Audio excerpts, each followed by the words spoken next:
दी गई समीकरण निकायों का संगत अथवा असंगत के रूप में वर्गीकरण कीजिए। 4x धन y धन z बराबर 1, 2x धन 3y धन 2z बराबर 2, ax धन ay धन 2az बराबर 4। तो हमें इसे बताना है कि यहाँ पर ये संगत है फिर असंगत। तो यदि हमें इसमें इसका हल प्राप्त होता है तो यहाँ पर ये संगत है, और यदि हमें इसमें इसका हल प्राप्त नहीं होता है तो यहाँ पर ये असंगत है। तो यहाँ पर ये संगत है फिर असंगत, उसका पता लगाने के लिए हम इसमें सारणिक ए ज्ञात करेंगे, और यदि सारणिक ए का मान शून्य नहीं आता है तो इसका मतलब है कि यहाँ पर ये संगत है। और यदि सारणिक ए का मान शून्य आ जाता है तो हम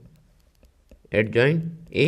गुणा बी ज्ञात करेंगे, और इसमें भी दो संभावनाएं हैं। यदि एडजॉइंट ए गुणा बी का मान शून्य नहीं आता है तो यहाँ पर ये असंगत है, और यदि एडजॉइंट ए गुणा बी का मान शून्य आ जाता है तो यहाँ पर ये संगत हो सकता है या असंगत हो सकता है। तो यदि हम इसमें इसकी सहायता से इसका हल प्राप्त होता है तो यहाँ पर ये संगत होगा, और यदि इसकी सहायता से हमें इसका हल प्राप्त नहीं होता है तो यहाँ पर ये असंगत होगा। तो यहाँ पर हम लिखेंगे, दिया है x धन y धन z बराबर 1, 2x धन 3y धन 2z बराबर 2, ax धन ay धन 2az बराबर 4। तो अब दी गए समीकरण निकाय को a गुणा x बराबर b के रूप में लिखने पर जहाँ a है रो 1 हो जाएगा 1 1 1, तो यहाँ पर आ जाएगा 1 1 1, फिर 2 3 2, तो यहाँ पर आ जाएगा 2 3 2, फिर a और 2 तो यहाँ पर आ जाएगा a 2, फिर x बराबर वो है x y z, तो यहाँ पर आ जाएगा x y z, फिर b बराबर वो है 1 2 4, तो यहाँ पर आ जाएगा 1 2 4।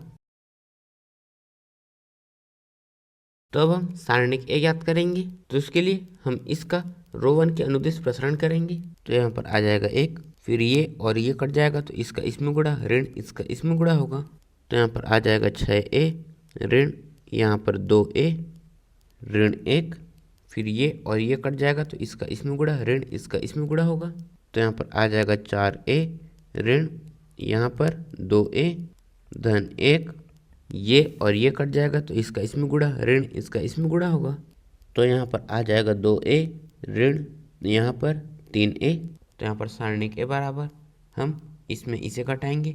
तो यहाँ पर आ जाएगा 4a, फिर इसका 1 में गुणा करेंगे तो यहाँ पर आ जाएगा 4a, फिर हम